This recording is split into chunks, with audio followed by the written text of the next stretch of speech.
জীবন আছে আর চলাফেরা করতে পারে, তাই প্রাণী। আমাদের চারপাশে তাকালে দেখা যাবে অসংখ্য প্রাণী। আমরা মানুষেরাও কিন্তু প্রাণী। কোটি কোটি প্রাণীর মধ্যে বিচিত্র কিছু বৈশিষ্ট্য দেখা যায়। সুপ্রিয় দর্শক, চলুন আজকের এই ভিডিওর মাধ্যমে আমরা প্রাণী জগতের 17টি মজার তথ্য জেনে নিই। 1. ছোট প্রাণী ইঁদুরের প্রজনন ক্ষমতা বিস্ময়কর।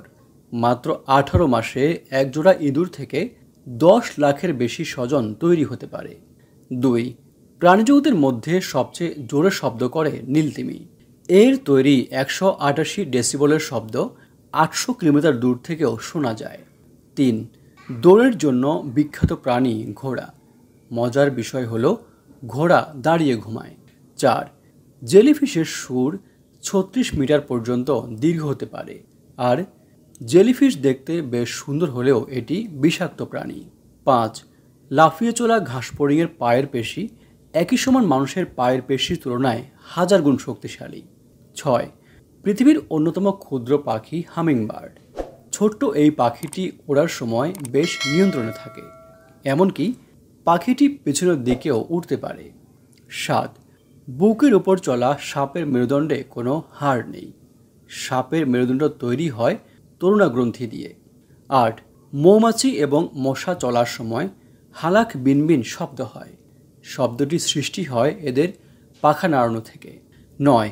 গন্ডারের মাথার সামনের দিকে থাকা অত্যন্ত শক্তির শিংটি তৈরি হয়েছে চুল জোড়া লেগে। এতে হাড় বা অন্য কোনো পদার্থ নেই। 10. পৃথিবীর সবচেয়ে বড় ডিম তিমি হাঙ্গরের, তবে বাচ্চা ফোটা পর্যন্ত ডিম হাঙ্গরের পেটের মধ্যেই থাকে। 11. চোখ বন্ধ করলেও সাপ দেখতে পায়, কারণ পাতার মধ্য দিয়েও এটি দেখে থাকে। 12. ভেড়ার 4 পাকস্থলী যা এদের খাদ্য পরিপাকের কাজ করে। 13. মেরু ভালুকের চামড়া কালো, লোমের কারণে এদের সাদা ধবধবে দেখা যায়। 14. লোনলি টুনসের কার্টুন চরিত্র তাসমানিয়ান ডেভিল কিন্তু সত্যি। অস্ট্রেলিয়ার তাসমানিয়া অঞ্চলের বনে এই মাংসাশী প্রাণীটি দেখতে পাওয়া যায়। 15. বাড়ির সবাইকে বিরক্ত করা ছোট্ট প্রাণী মাছি বেঁচে থাকে 2 থেকে 3 সপ্তাহ। 16. পুরুষ মশা মানুষকে কামড় দেয় না এবং রক্তও খায় না, শুধু স্ত্রী মশা এই কাজ করে। 17. কোনো স্থান দিয়ে যেতে পারবো কিনা এই বিষয়টি বিড়াল মাপে কিভাবে আপনি জানেন? ঘোপ দিয়ে। আজকের পর্বটি এখানেই শেষ হলো। এই ধরনের ভিডিও আর দেখার জন্য আমাদের এই চ্যানেলটি সাবস্ক্রাইব করার জন্য আপনাদের প্রতি বিশেষভাবে অনুরোধ করছি।